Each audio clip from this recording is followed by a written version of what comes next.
Open Heavens on the Go, Tuesday, March 5th, 2024. Topic: God's Masterplans. Memory verse: Jeremiah 29:11. For I know the thoughts that I think toward you, saith the Lord, thoughts of peace and not of evil, to give you an expected end.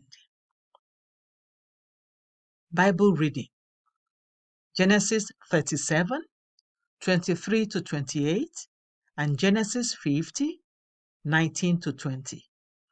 Genesis 37, 23 to 28. And it came to pass, when Joseph was come unto his brethren, that they stripped Joseph out of his coat of many colors that was on him. And they took him and cast him into a pit. And the pit was empty, there was no water in it. And they sat down to eat bread.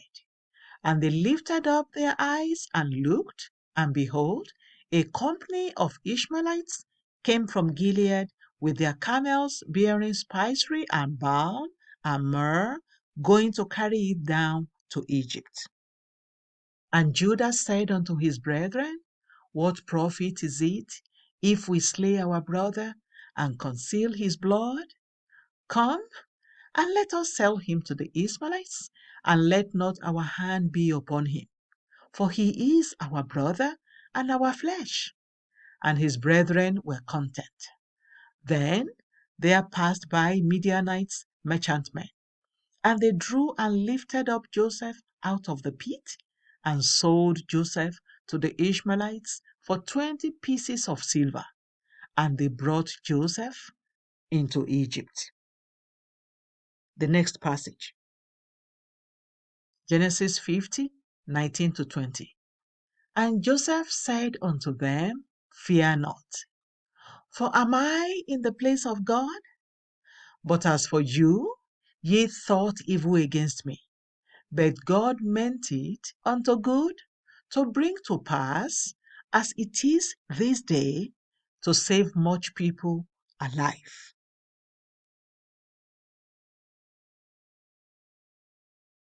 The message: our God is a master planner.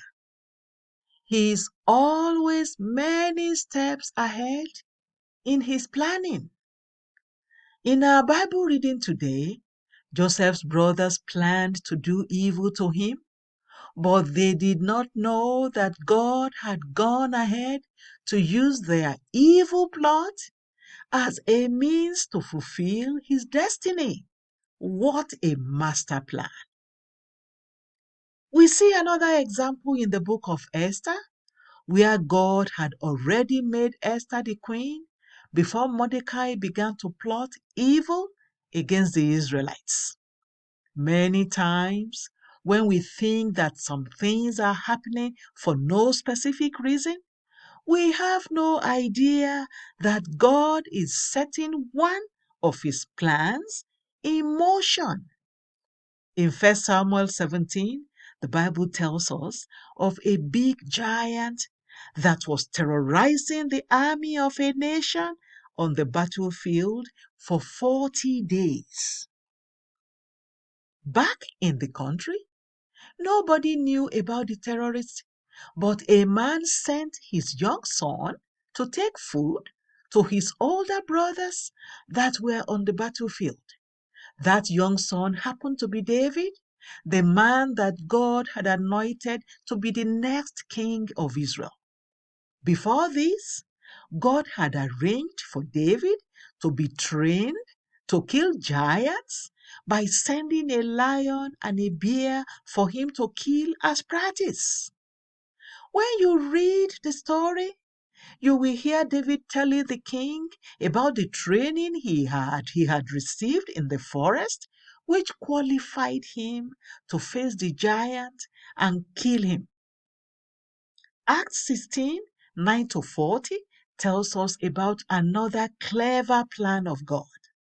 God wanted to save the soul of a man and his family, But because of the nature of that man's work, there was no way he could attend any crusade.